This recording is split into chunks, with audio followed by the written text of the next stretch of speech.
ಉತ್ತರ ಕರ್ನಾಟಕದ ಹೆಮ್ಮೆಯ ರೈತ ಧ್ವನಿ ಟಿವಿ ಚಾನೆಲ್, ಬೆವರಿಗೊಂದು ಭರವಸೆ. ರೈತ ಧ್ವನಿ ನ್ಯೂಸ್ಗೆ ಸ್ವಾಗತ. ಕಡು ಬಡವರಿಗೆ ವಿತರಿಸುವ ನಿವೇಶನದಲ್ಲಿ ಬ್ರಹ್ಮಾಂಡ ಭ್ರಷ್ಟಾಚಾರ, ಮಹೇಶ್ ಕಲಘಟಗಿ ಆರೋಪ. ಹೌದು, ಗದಗ ಜಿಲ್ಲೆಯ ಲಕ್ಷ್ಮೇಶ್ವರ ಪಟ್ಟಣದ ಪುರಸಭೆ ವತಿಯಿಂದ ಕಡುಬಡ ಅರ್ಹ ಫಲಾನುಭವಿಗಳಿಗೆ ವಿತರಿಸುವ ಆಶ್ರಯ ನಿವೇಶನದಲ್ಲಿ ಭಾರಿ ಬ್ರಹ್ಮಾಂಡ ಭ್ರಷ್ಟಾಚಾರ ನಡೆದಿದೆ. ಹಾಗೂ ಪುರಸಭೆಯ ಕೆಲ ಸದಸ್ಯರು ಒಂದು ನಿವೇಶನಕ್ಕೆ 25ರಿಂದ 35,000 ರೂಪಾಯಿ ಪಡೆದಿದ್ದಾರೆ. ಅದಕ್ಕೆ ಸಂಬಂಧಪಟ್ಟಂತೆ ನನ್ನ ಬಳಿ ದಾಖಲೆಗಳಿವೆ. ಹಾಗೂ ನಿವೇಶನಕ್ಕೆ ಯೋಗ್ಯವಿಲ್ಲದ ಜಮೀನು ಖರೀದಿಸಿ ಅವುಗಳಲ್ಲಿ ನಿವೇಶನ ಮಾಡಿ ಕಡು ಬಡವರಿಗೆ ವಿತರಿಸುವಲ್ಲಿ ಮುಂದಾಗುತ್ತಿದ್ದಾರೆ ಎಂದು ಆರೋಪಿಸಿದ್ದಾರೆ. ಹಾಗೂ ಯಾವುದೇ ಕೆಲಸವಾಗಬೇಕಾದರೆ ನಮಗೆ ಏನು ಸಿಗುತ್ತದೆ ಎನ್ನುತ್ತಿದ್ದಾರೆ. ಇದಕ್ಕೆ ಸಂಬಂಧಪಟ್ಟ ಅಧಿಕಾರಿಗಳು ಸೂಕ್ತವಾದ ತನಿಖೆ ನಡೆಸಬೇಕು, ಇಲ್ಲದಿದ್ದರೆ ನಮ್ಮ ಕರವೇ ವತಿಯಿಂದ ಉಗ್ರ ಪ್ರತಿಭಟನೆ ಕೈಗೊಳ್ಳಲಾಗುವುದು ಎಂದು ಹೇಳಿದರು.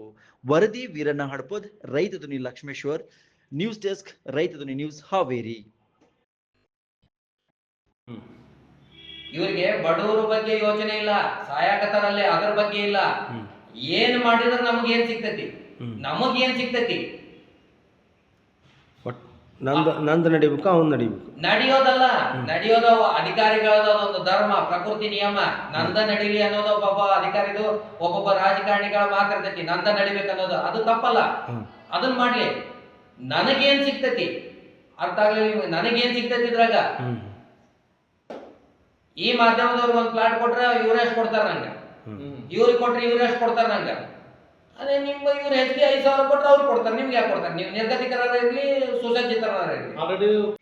ಅಲ್ಲ, ಇಲ್ಲಿ ಏನಿದೆ ಗೊತ್ತೇನ್ರಿ, ಲಾಸ್ಟ್ ಟೈಮ್ ಇವ್ರು ಮಾಜಿ ಶಾಸಕರು ಹೇಳಿಕೆ ಕೊಟ್ಟಾರಂದ್ರೆ, ನೀವು ಯಾರು ಹೇಳ್ತೀರಿ ಮಾಜಿ ಶಾಸಕರಂತ? ಯಾರಿಗೆ ಹೇಳ್ತೀರಿ? ರಾಮಣ್ಣ ಲಮಾಣಿ ಅವ್ರು ಇದ್ದಾಗ ಕೊಡ್ತಾರಂದ್ರೆ, ಅವ್ರಿಗೆ ಯಾರು ಬೇಕೋ ಅವ್ರಿಗೆ ಪ್ಲಾಟ್ ಹಂಚಿಕೆ ಮಾಡಿಕೊಟ್ಟಿರ್ಬೋದು. ಅವ್ರೇನೋ ಯಾರ್ದಾರ ಹತ್ರ ದುಡ್ಡು ತಗೊಂಡಿರ್ಬೋದು, ಅವ್ರಿಗೂ ಸಮಸ್ಯೆ ಇರ್ತೈತಿ. ಅದಕ್ಕೆ ಹಳೆದ ಕೊಡುವಂತ ಅವ್ರು ಹೇಳಾಕತ್ತಾರ. ಈಗ ಹೊಸಬ್ರು ಅಂದ್ರೆ ಇವ್ರಿಗೆ ಸಂಬಂಧ ಇಲ್ಲ, ಏನು ಗೊತ್ತಿಲ್ಲ. ಅದಕ್ಕೆ ಹೊಸಬ್ರು ನಿರ್ಗತಿಕರು ಯಾರಾದ್ರ, ಕಡು ಬಡವ್ರು ಯಾರಾದ್ರ ಅವ್ರಿಗೆ ಕೊಡುವಂತ ಇವ್ರು ಹೇಳಾಕತ್ತಾರ. ಅವ್ರವ್ರ ಅದು ಅದ್ರ ದುಡ್ಡು ತಗೊಂಡಿರೋದಂತೂ ಸತ್ಯ. ಅದಕ್ಕೆ ಸಂಬಂಧಪಟ್ಟ ಆಡಿಯೋದವು ನನ್ನ ಹತ್ರ, ಅದಕ್ಕೆ ಸಂಬಂಧಪಟ್ಟ ವಿಡಿಯೋದವು ನನ್ನ ಹತ್ರ. ಸುಮಾರು ಜನ ಬಂದು ಅದ್ರ ಬಗ್ಗೆ ಮಾಹಿತಿನೂ ಕೊಟ್ಟಾರ. ಅಂದ್ರೆ ಪ್ಲಾಟ್ ಹಂಚಿಕೆ ಮಾಡುವಾಗ ಸದಸ್ಯರುಗಳು ಹೌದು 25ರಿಂದ 30,000 ರೂಪಾಯಿ ತಗೊಂಡಾರ ಒಂದೊಂದು ಪ್ಲಾಟಿಗೆ. ಆಮೇಲೆ ವಾಸಸ್ಥಾನಕ್ಕೆ ಯೋಗ್ಯವಲ್ಲದ ಜಾಗನ ಯಾವ ರೀತಿ ಖರೀದಿ ಮಾಡಿದ್ರು ಇವರು? ಮೇನ್ ಅದು ಬೇಕಾಗಿರೋದು. ಅದಕ್ಕೆ ಇದ್ರೊಳಗೆ ದೊಡ್ಡ ಭ್ರಷ್ಟಾಚಾರ ನಡೆದೈತಿ. ಇದನ್ನ ಸಂಬಂಧಪಟ್ಟ ಮೇಲಾಧಿಕಾರಿಗಳು ಮಾಧ್ಯಮದ ಮೂಲಕ ನಾನು ಏನ್ ಹೇಳಿಕೆ ಕೊಟ್ಟಿನಿ, ಇದ ಒಂದು ಮನವಿ ಅಂತ ಸ್ವೀಕಾರ ಮಾಡಿ ಇದರ ಬಗ್ಗೆ ಸೂಕ್ತ ತನಿಖೆ ಮಾಡಿ ಕೂಲಂಕುಷವಾಗಿ ಪರಿಶೀಲನೆ ಮಾಡಿ ಆದ್ಮೇಲೆ ಪ್ಲಾಟ್ ಹಂಚಿಕೆ ಮಾಡಬೇಕು.